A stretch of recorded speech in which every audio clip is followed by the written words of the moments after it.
local officials. Well, as we have been reporting all day long, several local runners were in Boston today for the marathon. Now, one of those was University of Mobile cross-country coach Ali Stevenson. His wife was sitting in the stands where the bomb went off just moments before the explosion.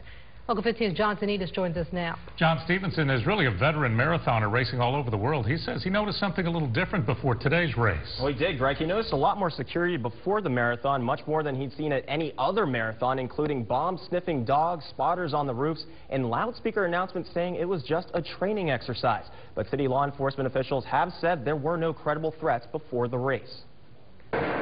My wife, Melanie, she had been sitting right where the explosions went off. Cross-country coach Ali Stevenson had just crossed the finish line. She had come to see me at the finish, and then we were walking back down towards the finish area. Then, right where his wife had been sitting. And all of a sudden, we heard a loud explosion, and this big sulfur smell came through, and then another big explosion went off, and then people just started running, and then people crying in the street. It was a horrible experience. Stevenson remembered seeing heightened security before the marathon. At the start line this morning, they had bomb spotters on the roofs of the buildings, and they had bomb-sniffing dogs coming up and down at the start line, and Melanie said there was bomb-sniffing dogs at the finish line. They even made announcements on the loudspeaker about the increased security. They kept making announcements saying to the participants, do not worry, this is just a training exercise. Evidently, I don't believe they were just having a training exercise. I think they must have known. They must have had some kind of threat or suspicion called in. Stevenson says he's been at plenty of marathons in major cities, but he's never seen that level of security. I've run in some of the biggest marathons in the world. I've run in London,